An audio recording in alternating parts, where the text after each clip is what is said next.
La Fundación Gabriel Piedrahíta Uribe, en forma visionaria, creó el portal Eduteca, apostando a la integración de las TIC en los ambientes de aprendizaje en el año 1998.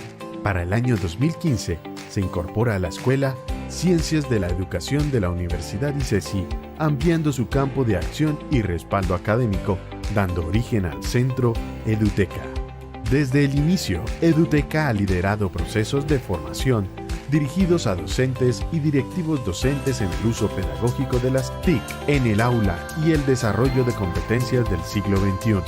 El Centro Eduteca cuenta con 5 áreas a través de las cuales busca contribuir a mejorar la educación mediante el uso intencionado, enfocado y efectivo de las TIC en los procesos de aprendizaje para aportar a una sociedad más equitativa y próspera. El área de formación para la comunidad académica busca formar docentes en distintos niveles a través de programas innovadores de alta calidad y pertinentes para enriquecer los ambientes de aprendizaje con TIC. El área de proyectos y consultorías para organizaciones busca codiseñar e implementar un sistema integral de gestión del conocimiento soportado en estrategias didácticas, curriculares y herramientas tecnológicas para el desarrollo del talento humano alineados con los objetivos estratégicos. El portal Eduteca pone a libre disposición de la comunidad académica una amplia selección de contenidos formativos e informativos que apoyan la labor docente en la integración de las TIC en sus ambientes de aprendizaje.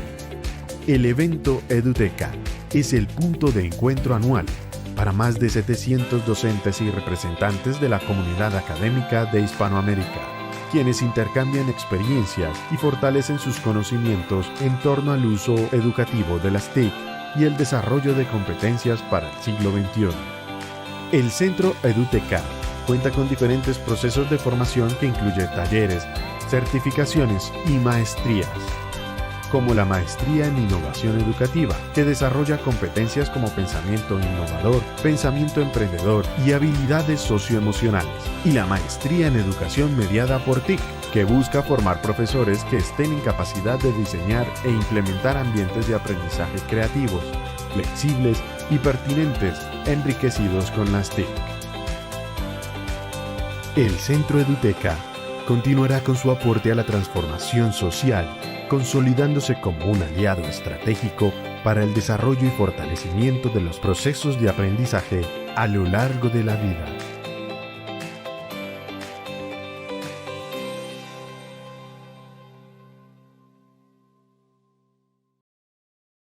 Buenas tardes, bienvenidos todos. Estamos muy contentos de que estén participando en esta 10ª edición del evento Eduteca.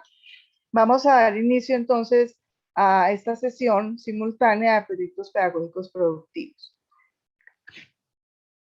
Me presento, mi nombre es Adriana Vélez, de formación soy máster en Recursos Humanos y Gestión del Conocimiento en Dirección Estratégica, especialista en Informática Educativa, ingeniera de Sistemas, coach ontológico e inteligencia emocional, senior trainer de Inteleducar y bueno, y otras formaciones. ¿Qué experiencia tengo para estar acompañándolos hoy? Soy la coordinadora de los diplomados de Eduteca y CESI. Tengo una vasta experiencia en diseño, formulación, ejecución y evaluación de proyectos sociales, incluidas comunidades afrocolombianas y carcelarias, y también en diseños de proyectos educativos. He estado coordinando diferentes proyectos a nivel local y nacional en educación. He sido asesora de gestión escolar de varias instituciones educativas oficiales, formadora de formadores, conferencista nacional e internacional y docente de pre y posgrado.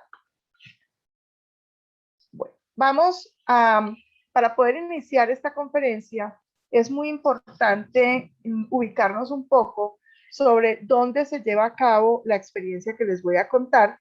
Y para esto vamos a partir como de mirar un poco qué es Colombia, cómo es Colombia, y pues para quienes no son del país tengan también un panorama un poco más claro. Lo primero es que Colombia es un país que tiene 6 regiones naturales: la región insular, la Caribe, la Pacífica, la Andina, la Orinoquía y la Amazonía. Y dentro de esas regiones digamos que hay una propia idiosincrasia y una propia cultura. Pero adicional a ello, nos encontramos con que tenemos 32 entidades territoriales, que son 32 departamentos, cada uno de ellos con su propia cultura y que a lo mejor no conversan, aunque estén en la misma región del Caribe, por ejemplo, no conversa mucho la cultura de La Guajira con la cultura del departamento de Bolívar, por ejemplo. Y es importante también entender que hay una diferencia en las culturas de la zona urbana y de la zona rural. Entonces, si por ejemplo estamos hablando del departamento del Atlántico, no es lo mismo alguien que vive en Repelón, que es un municipio rural, a quien vive en Barranquilla, ¿sí? Que es una parte ya municipal, que es urbana. Entonces, digamos que hay bastante, ¿cómo se dice? Bastante disímil el asunto cultural a nivel país. Pero si a esto le sumamos que tenemos una gran diversidad de razas, resultado de todo lo que hubo de relación entre el español y el indígena, el negro y el español, el indígena y el negro, y adicionalmente también el mestizo con el mulato con el sambo, o sea, tenemos toda una serie de diversidad racial importante. Pero adicionalmente en nuestro país existen 115 grupos indígenas con 64 dialectos según el censo del DANE del 2018 y existen toda la comunidad negra identificada en 3 poblaciones diferenciales, que son los afrodescendientes, los raizales y los palenqueros. Y también tenemos la población gitana. Adicional a ello, nuestro país es mucho más rural y rural disperso que urbano, aunque la gran mayoría de la población esté en los centros urbanos. Entonces, aquí también empiezan a generarse distintas problemáticas que nos llevan a tener que mirar hacia otras condiciones educativas. Adicionalmente, tenemos judíos que llegaron desde hace muchísimos años al país, asiáticos, árabes y una cantidad de personas de la parte europea. Entonces, con toda esa conjugación de culturas, con toda esta diversidad entre lo urbano y lo rural, es importante que cuando se plantean apuestas educativas en el país, pues por un lado sean flexibles, por el otro lado sean diversas, pero sobre todo que estén pensadas en las necesidades de la comunidad que se va a atender, reconociendo la idiosincrasia y las necesidades propias de esa población. Entonces, en ese orden de ideas, el Ministerio de Educación Nacional siempre ha promovido los modelos educativos flexibles. ¿Y qué son esos modelos educativos? Son los modelos que tienen por objeto principal garantizar o restituir el derecho fundamental a la educación a la población diversa o en situaciones de vulnerabilidad. ¿Debido a qué? A diferentes causas, porque eso hace que esas causas los lleve a que los niños se encuentren fuera del sistema. Entonces, ¿a qué deben responder esos modelos educativos? Deben responder a necesidades educativas y sociales de situación de desplazamiento. Vimos que tenemos muchísimas zonas rurales en el país donde ha habido muchos conflictos armados, donde hay condiciones medioambientales a veces adversas que llevan a que las personas se tengan que desplazar.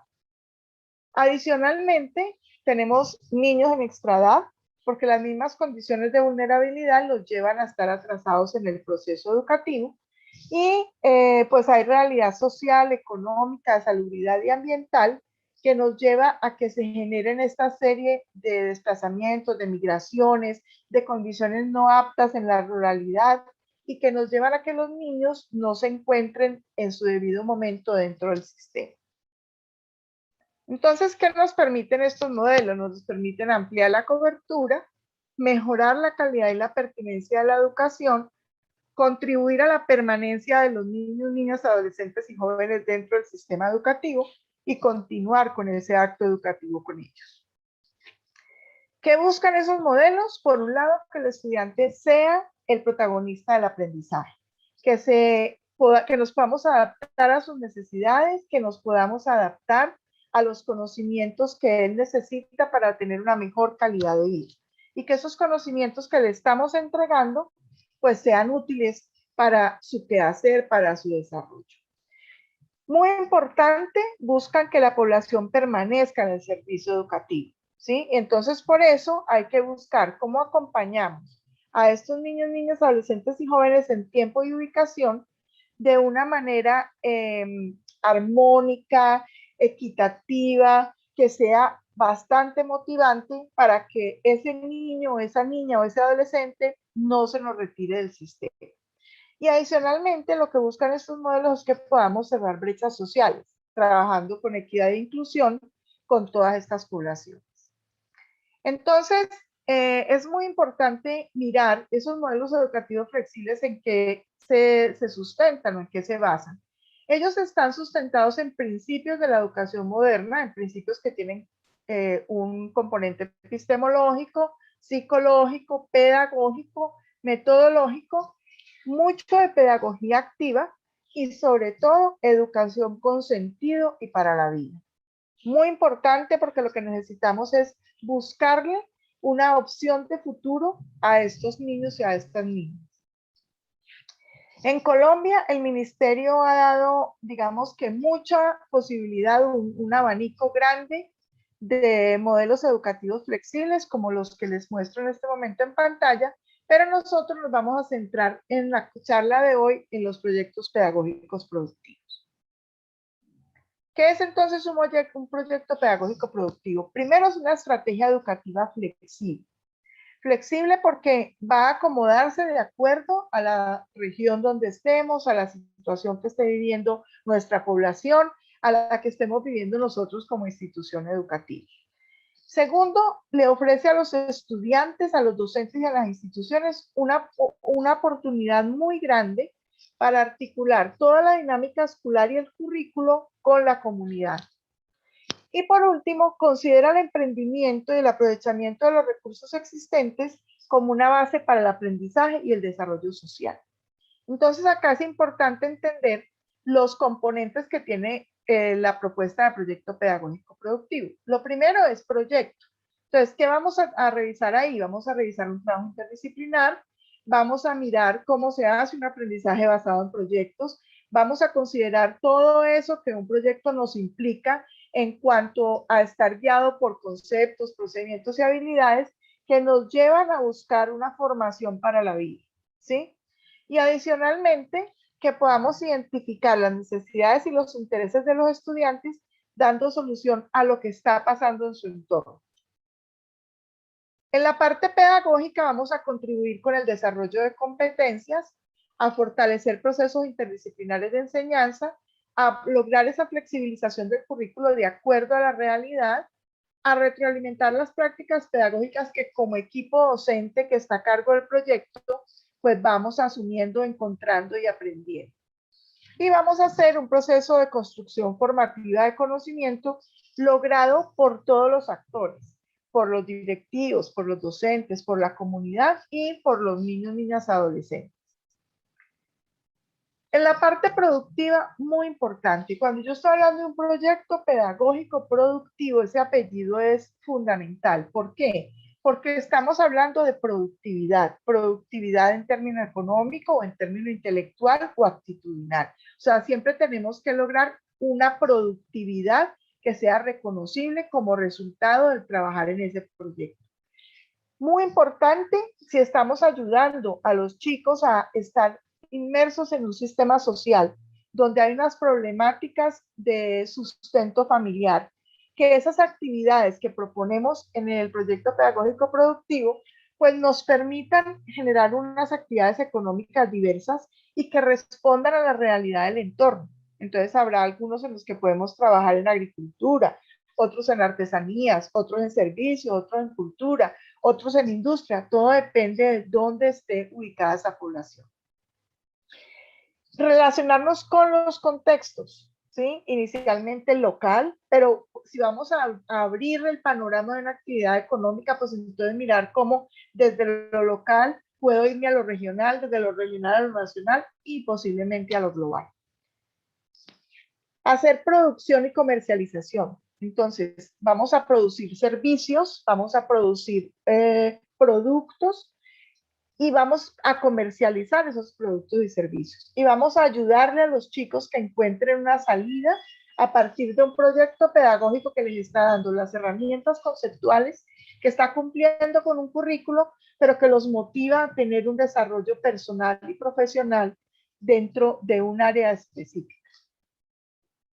Acciones de conservación y cuidado del medio ambiente. Todo proyecto pedagógico productivo debe trabajar con los recursos de la zona, pero procurar que esos recursos, si son recursos, por ejemplo, como plantas, que necesitamos en algún momento hacer uso de ellas, pues que estemos reforestando y que estemos manteniendo ese ecosistema para poder tener siempre el insumo del cual necesitamos.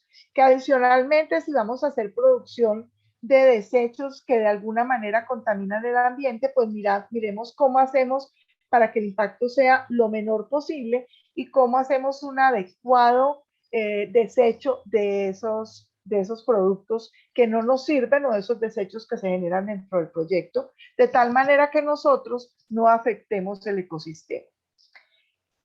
Y por último, esa parte productiva fomenta mucho la cultura del emprendimiento. Entonces la idea aquí es trabajar para que nuestros niños, niñas, adolescentes y jóvenes hagan una relación de colaboración, entiendan cómo se maneja el liderazgo, cómo se trabaja una actitud de desarrollo en pro de trabajar juntos y producir juntos, ¿sí? Que trabajen éticamente, con sentido de responsabilidad. Y entonces aquí el asunto es que todos nos vamos formando y también vamos permeando un poco desde el proyecto a todo aquel actor de la comunidad que se asocie para trabajar con nosotros en el proyecto.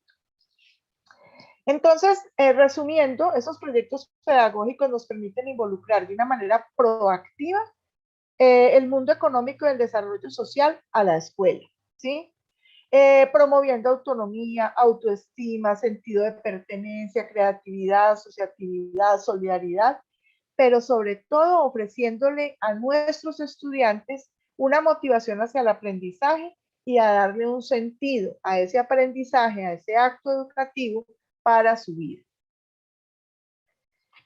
Entonces, ¿cómo me aproximo yo a generar o a propiciar un proyecto pedagógico productivo de acuerdo a la región donde yo esté? Lo primero, obviamente, es hacer un análisis de contexto.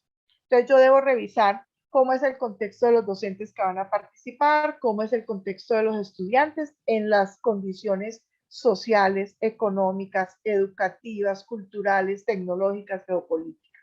Debo conocer muy bien lo que está sucediendo en el entorno para poder llevar a cabo una intervención a ese entorno con ese proyecto que realmente responda a necesidades e intereses. Luego vamos a hacer un ejercicio entre los docentes que vamos a participar en el proyecto pedagógico de reorientar nuestra práctica. Y para eso tenemos que hacer una comprensión reflexiva de ese entorno que ya analizamos, una comprensión reflexiva de la propuesta que nos hace el modelo educativo flexible de proyectos pedagógicos productivos, un encuentro en procesos de formación y de realidades y situaciones contextuales y permitirnos hacer una experimentación didáctica con cada una de las cosas que vamos a ir descubriendo en el proyecto. Adicionalmente, pues debemos enriquecer ese proyecto con una serie de materiales que como docentes nos ayudan a entender un poco cómo llevar a cabo esa propuesta de proyecto pedagógico productivo, cómo acercarnos a los diferentes proyectos pedagógicos si lo vamos a hacer en pesca o en agricultura o en cría de bovinos o en, por ejemplo, en criado cautiverio de Muchillá. O sea, ¿qué vamos a hacer nosotros y cómo lo vamos a desarrollar? Para eso, el Ministerio de Educación Nacional de Colombia, en su página, tiene una riqueza incalculable de material que podemos utilizar para poder desarrollar procesos pedagógicos productivos a través de diferentes estrategias que además son flexibles. Entonces, muy importante que nosotros como docentes, como estudiantes, revisemos esos materiales y a partir de allá hagamos las adaptaciones curriculares que sean necesarias. Muy importante también que una vez, si yo ya tengo claro mi contexto, ya he hecho un equipo docente que está pensando en un foco determinado para el proyecto, que ya tenemos unos materiales que nos respaldan y nos dan como la fuerza para poder organizar las ideas, empecemos a revisar cuál va a ser la propuesta estratégica y didáctica que vamos a utilizar. ¿Cuáles van a ser los instrumentos didácticos con los que nos vamos a acercar al estudiante? Y aquí es muy importante que de acuerdo a la zona consideremos materiales que podemos encontrar en la web, si tenemos conectividad y si podemos llevar a nuestros estudiantes a que trabajen allí, o mirar cuáles son los materiales y los instrumentos didácticos con los que contamos que sean del mundo análogo para que podamos desarrollar también algo interesante.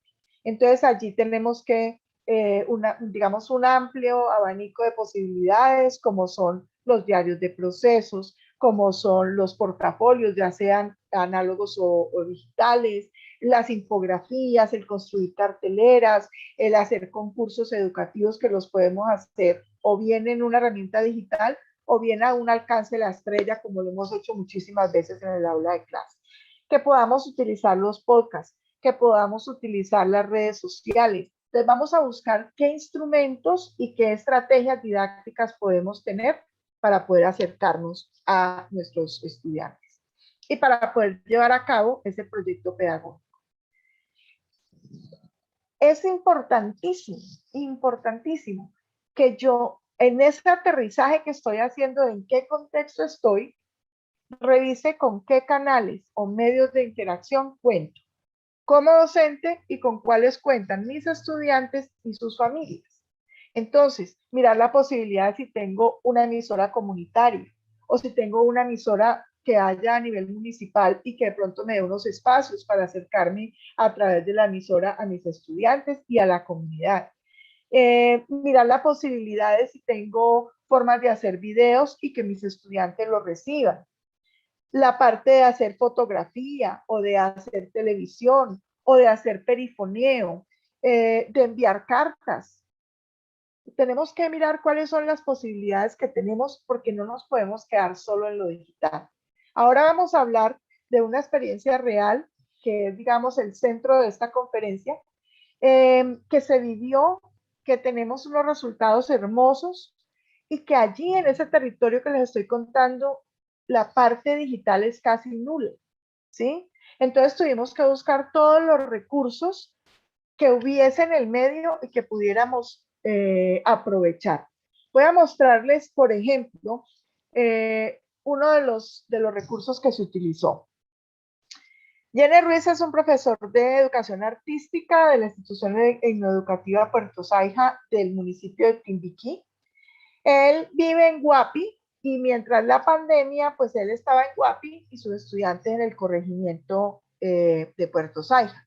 Entendiendo que el corregimiento de Puerto Saija tiene la escuela con su base allí, pero la gran mayoría de los estudiantes están en veredas aledañas que no están muy cerca y donde muchas de ellas, para llegar al corregimiento como tal, pues deben desplazarse por medio fluvial, ¿sí? Los estudiantes están alejados. Entonces, el profesor estaba en un lugar, los estudiantes están en otro, de pronto los estudiantes pueden lograr llegar al casco urbano, sobre todo, por ejemplo, a recoger sus guías, pero el docente tenía dificultades con que los estudiantes entendieran los propósitos de las guías con solamente la guía impresa. ¿Qué hizo él? En la región, en esta región pacífica, el polifoneo es una de las, digamos, de las formas de comunicación estrella de la zona. Entonces, ¿qué hizo él? Generó unos podcasts, los puso en una memoria, en una USB, y dentro del corregimiento hay este aparato simpático que vemos allí, una motocicleta a la cual le han adaptado unos baffles, y la persona dueña de la motocicleta pone en el baffle la USB y sale a hacer perifoneo por el corregimiento. De esa forma, el profesor pudo acercarse a los estudiantes y explicarles muchísimo mejor lo que esperaba de ellos. Entonces, miren, tenemos que ser creativos, recursivos, es lo que, con lo que contemos en la zona, ¿sí? Pero podemos hacer grandes cosas a partir de ello. Bueno, lo otro es que tenemos que pensar cuáles van a ser las estrategias evaluativas. Entonces ya tenemos unas didácticas, ya tenemos unas formas de comunicarnos con los estudiantes. Ahora tenemos que buscar cómo hacer una propuesta evaluativa que nos lleve a entender que tenemos que pasar de una evaluación que es meramente tradicional, como la venimos haciendo generalmente, a una evaluación formativa. Y que cada momento de evaluación debe al muchacho, al niño, a la niña, al joven o al adolescente a apropiarse de aquellos conocimientos que venimos desarrollando, que venimos trabajando y que venimos experimentando ya, digamos, en una forma mucho más práctica al momento de desarrollar el proyecto pedagógico productivo. Y lo otro es pensar cómo hacemos comunidad. Si yo estoy haciendo un proyecto pedagógico productivo, el proyecto pedagógico no es para mí, señor docente. No es solamente para mis estudiantes. Es un proyecto que impacta comunidad. Y como impacta comunidad, necesitamos descubrir qué oportunidades de mejora de calidad de vida le estamos dando a los estudiantes, qué comunidad puede participar y contribuir en eso que nosotros nos estamos soñando, pero adicionalmente, los proyectos pedagógicos productivos nos ayudan a los docentes a cumplir sueños. Y ahora, en este caso real que les voy a contar, vamos a ver qué sueños se cumplieron. Entonces, vamos a hablar de lo que nosotros dentro del Centro de UTECA manejamos como un caso de éxito. Y es, hicimos una apuesta con uno de nuestros aliados, que es la Corporación Manos Visibles, de hacer un trabajo de proyectos pedagógicos productivos en el municipio de Timbiquí. Timbiquí es una población que está situada al occidente del departamento del Cauca, en la costa pacífica colombiana. Esa población es afro, ¿sí? Toda la población afrotimbiquireña tiene una amplia riqueza cultural y de grandes tradiciones y costumbres. Pero allí nosotros tenemos que mirar dónde nos ubicamos con este trabajo. Nos ubicamos básicamente en dos instituciones educativas. Una institución educativa integrada agrícola que está ubicada en el corregimiento de San Bernardo, y una institución educativa etnoeducativa Puerto Saija que está en el corregimiento de Puerto Saija. Ambos están bastante distantes de la zona del casco urbano de Timbiquí, ¿sí? Pero adicionalmente la realidad de la zona es que los estudiantes de San Bernardo, de la institución educativa agrícola San Bernardo, viven a 6 horas del casco urbano de Timbiquí, pero adicionalmente viven en veredas lejanas de su institución educativa, ¿sí? E igualmente sucede algo parecido a Puerto Saija, viven en veredas que están alejadas del casco urbano del corregimiento. La mayoría de las casas de los estudiantes no tienen fluido eléctrico. La zona de Puerto Saija y sus veredas presentaban en el momento en que hicimos el proceso problemas de seguridad debido a la presencia de grupos al margen de la ley. Hoy en día es hasta el casco urbano de Timbiquí el que está teniendo estos problemas, ¿sí? Adicionalmente, el 50% de los estudiantes, si bien pueden tener acceso a un teléfono celular, no necesariamente tienen plan de datos, solamente el 10%. Entonces, con esta realidad, los docentes tuvieron que decir, bueno, ¿cuál es la estrategia con la que vamos a trabajar? Y de allí buscamos trabajar con proyectos pedagógicos productivos que respondieran a las necesidades de la zona y que motivaran a los niños, niñas y adolescentes a retomar de nuevo su proceso educativo.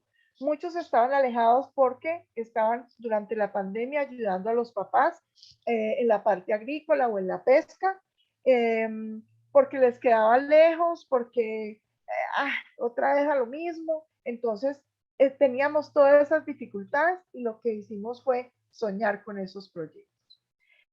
¿Qué hicimos desde el centro de UTECA? Y con el acompañamiento de Manos Visibles, que fue pues el aliado que consiguió los recursos.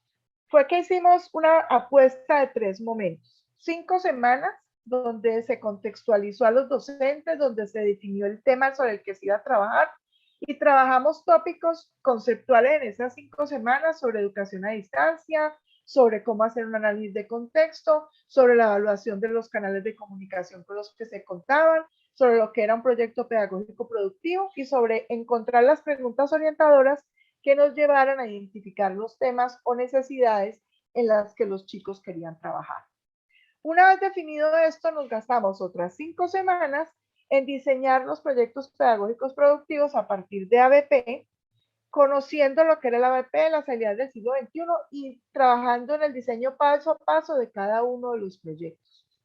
Para luego trabajar durante 3 meses en un acompañamiento en la implementación de esos proyectos.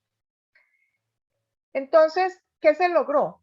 Se logró procesos de aprendizaje situados, donde los niños que participaron resolvieron problemas de su contexto.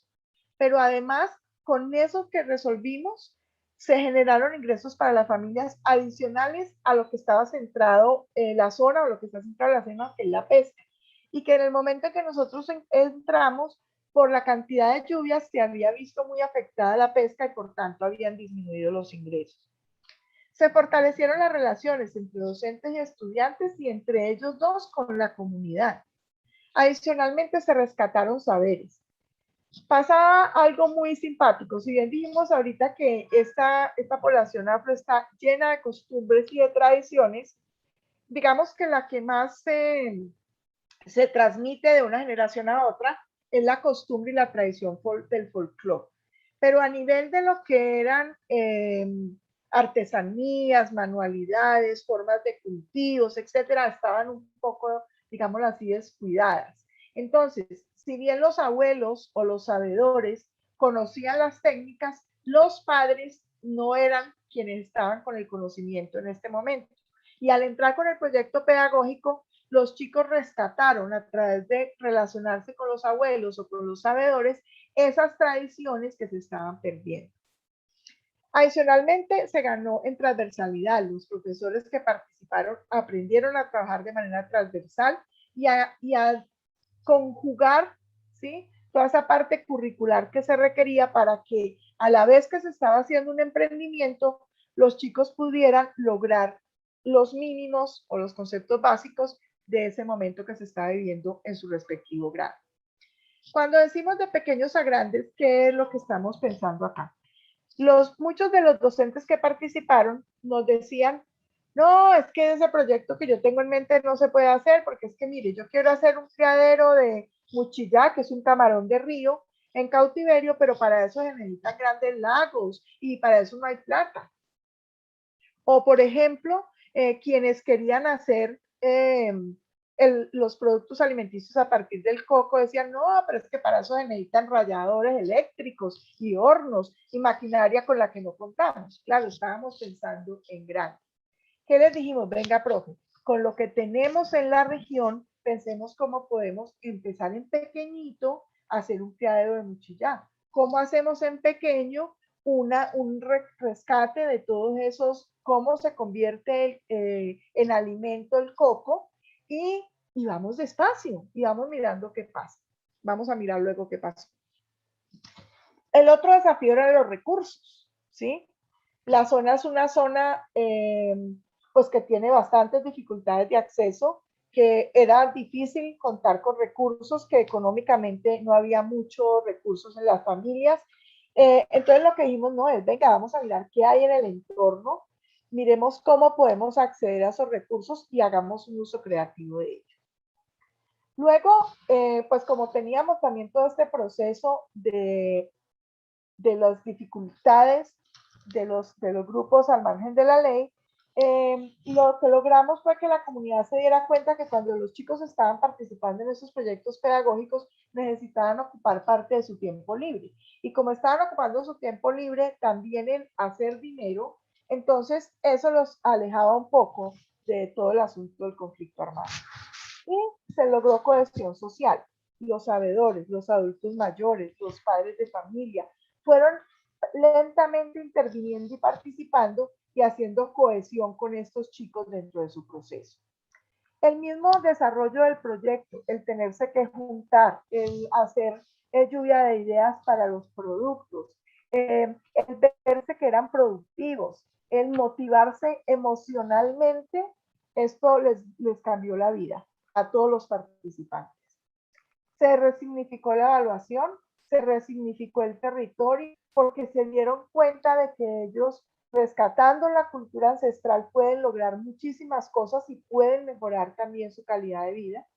Se resignificó la escuela porque la comunidad se dio cuenta que la escuela tiene un rol muy importante en la comunidad y que cuando se cogen los saberes y esos saberes pasan por ese proceso educativo y a partir de un saber ancestral se viene y se plasma frente a un concepto científico, tecnológico o simplemente de comportamiento, de procedimiento, de conocimiento, pues se arraiga mucho más y que eso ya tiene una finalidad mucho mayor para una transformación territorial.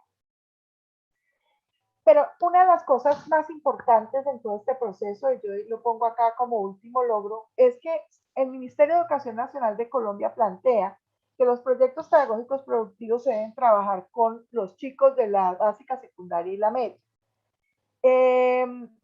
Aquí hicimos un ejercicio de apuesta y lo trabajamos con niños desde segundo de primaria. Los resultados fueron buenísimos, o sea, si uno tiene bien organizado un proyecto pedagógico productivo, si sabe cómo conjugar a la familia dentro de ese proyecto, si mantiene motivados a los niños, puede lograr que ese proyecto pedagógico surja, que se genere la apuesta que queremos de emprendimiento y que también las familias participen y que se vea que se puede hacer un proyecto en pro de mejorar la calidad de vida. Entonces, ¿cuáles fueron las dificultades? Pues básicamente estuvieron centradas en las condiciones de la zona, la conectividad es negada para esas poblaciones. Como yo les decía ahorita, la ubicación de los estudiantes, muchos se encontraban en zonas lejanas, entonces debían desplazarse por medio fluvial para llegar o bien a la escuela o bien a la casa donde se iba a producir lo que se estuviera produciendo o al terreno donde tenían que recoger alguno de los insumos, y eso obviamente con las condiciones pues del costo de la gasolina para poder hacer el trayecto fluvial, las condiciones atmosféricas de la zona que estaba cayendo bastante lluvia y las condiciones pues de violencia, al flagelo de la violencia, pues a los papás les asustaba el traslado, entonces una vez sí, otras veces no, pero logramos que digamos hubiera dentro de lo posible una continuidad significativa.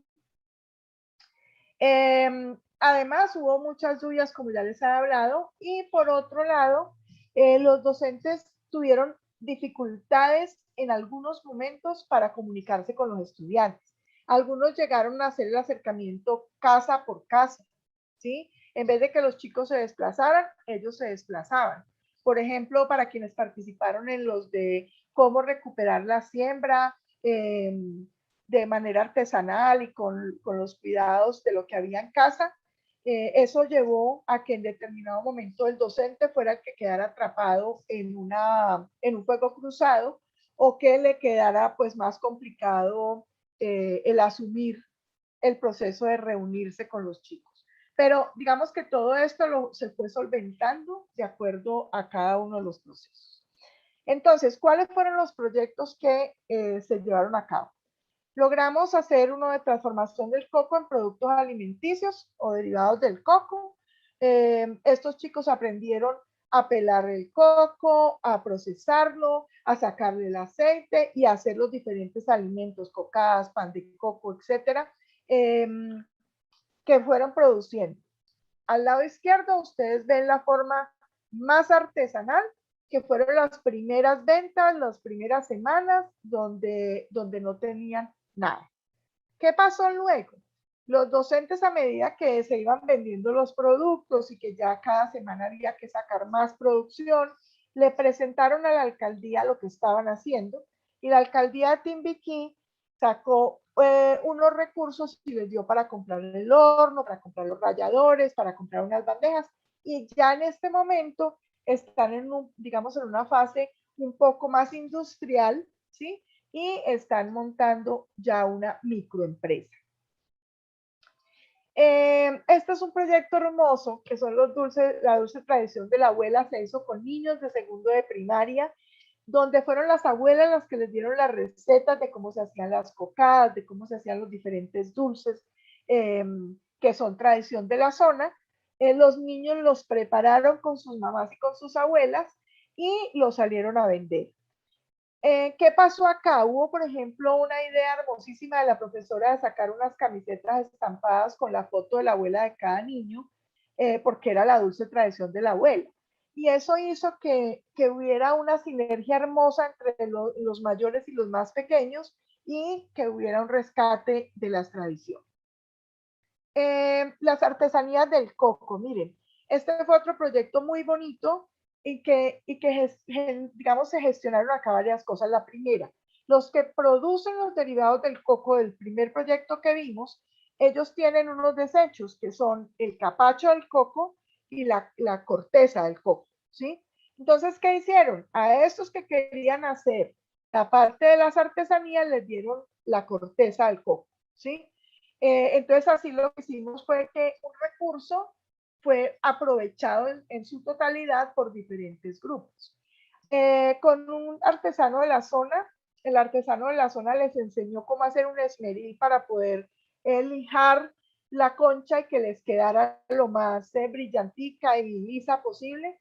Hicieron aretes, llaveros, alcancías y otra serie de artesanías, las vendieron en la zona y les han hecho el pedido de que mi nombre empieza con P, por favor, hágame el llavero, hágame los aretes, bueno, y también han tenido una buena dinámica.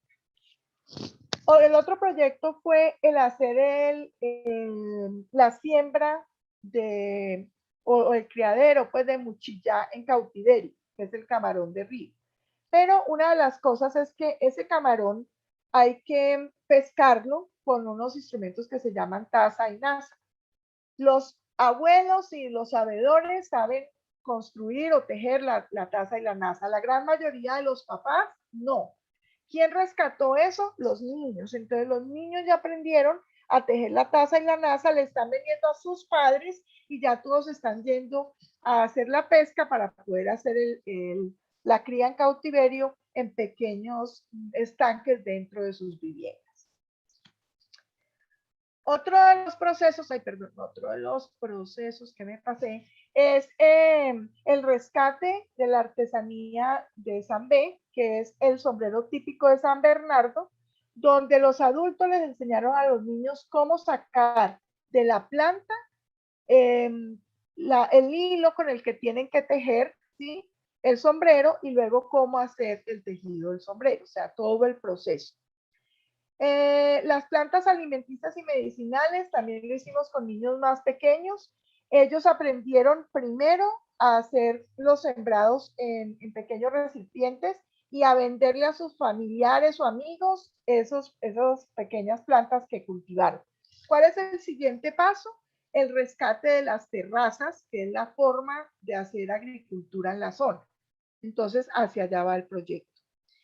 Y por último tenemos este proyecto de la crianza de pollos, que fue cómo criar pollos con maíz y chontaduro, que son los productos de la zona y que generan desechos además que se pueden aprovechar en los pollos.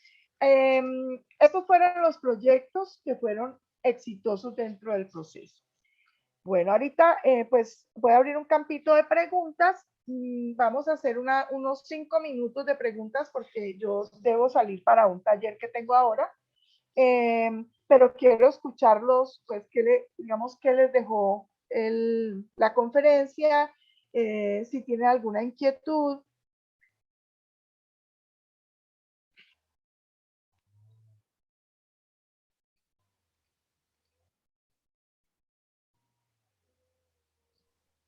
Hola, ¿qué tal? Buenas tardes. Hola, buenas tardes, Hola. Laura, ¿cómo Oh, estás?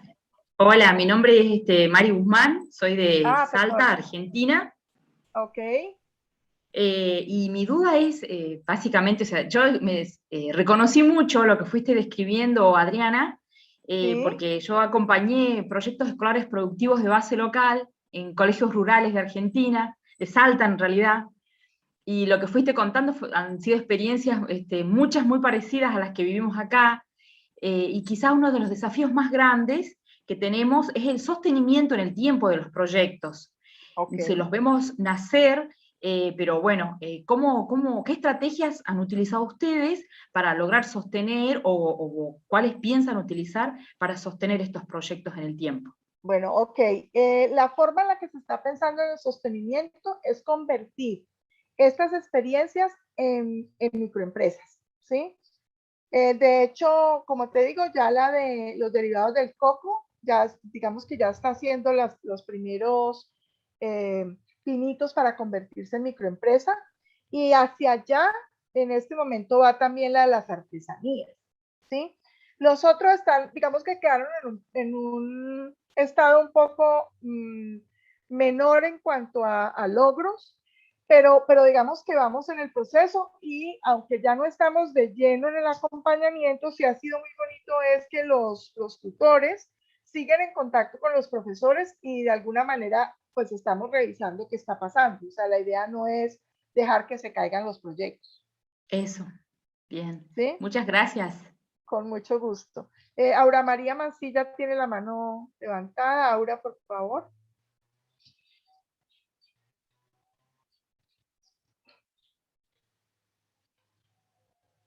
Aura, ¿puedes hablar, encender tu micrófono?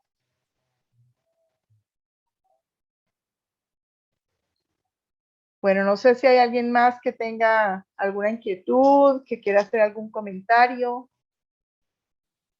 Yo quería comentarte que justamente Aura María está escribiendo en el chat. No puede abrir su micrófono, así que con el permiso de ella voy a leer su mensaje. Ella lo que quiere saber, sí, ella lo que quiere saber, bueno, dice, ¿cómo han integrado el proceso de los proyectos? Perdón, se me está yendo. ¿Cómo han integrado el proceso de los proyectos con el aprendizaje de las escuelas y colegios?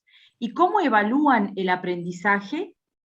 Eso nos dice Aura María. Listo, mira, vamos a contestar, gracias Mari, vamos a contestarle a Aura. Mire, muy importante, yo acá les mostraba, nosotros hicimos con los docentes que estaban trabajando en cada proyecto, se hizo una revisión del currículo y se miró qué partes de ese currículo se iban a manejar dentro del proyecto, ¿sí? Y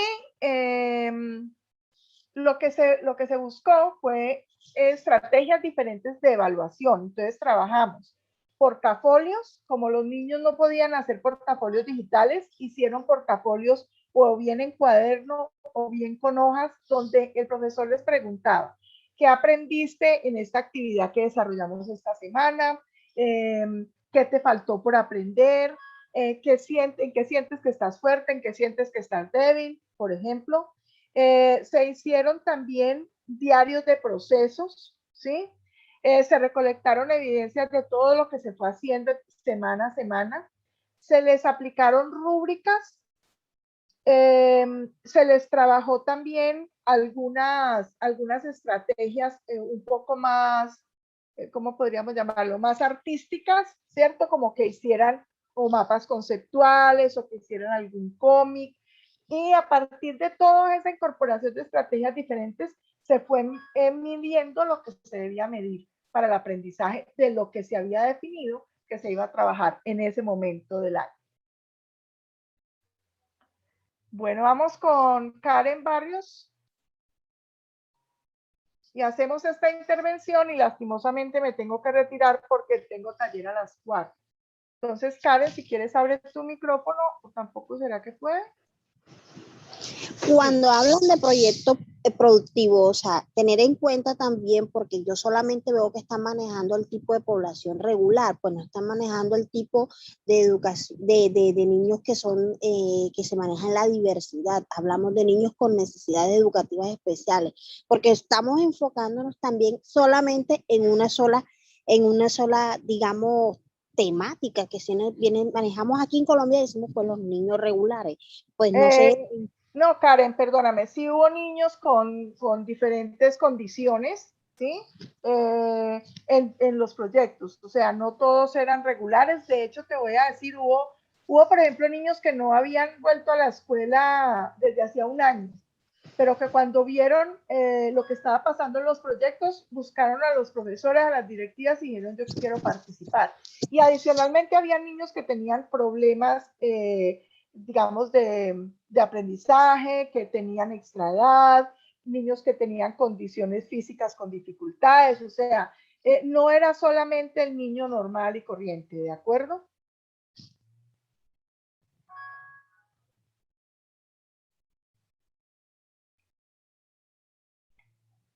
Entonces, sí se apoyó por las diferentes poblaciones. Bueno, yo espero que lo que les hemos comentado acá de la experiencia, pues les dé una luz. Les cuento que realmente si pueden entrar a la página del Ministerio de Educación de Colombia, pues pueden encontrar muchísimos recursos. Y cualquier cosa que necesiten, acá les voy a mostrar en un momentico mis correos. Por si me quieren escribir, ¿sí? Y pues les puedo facilitar la información que requieran. Les agradezco muchísimo y espero que sigan disfrutando del evento de EduTech.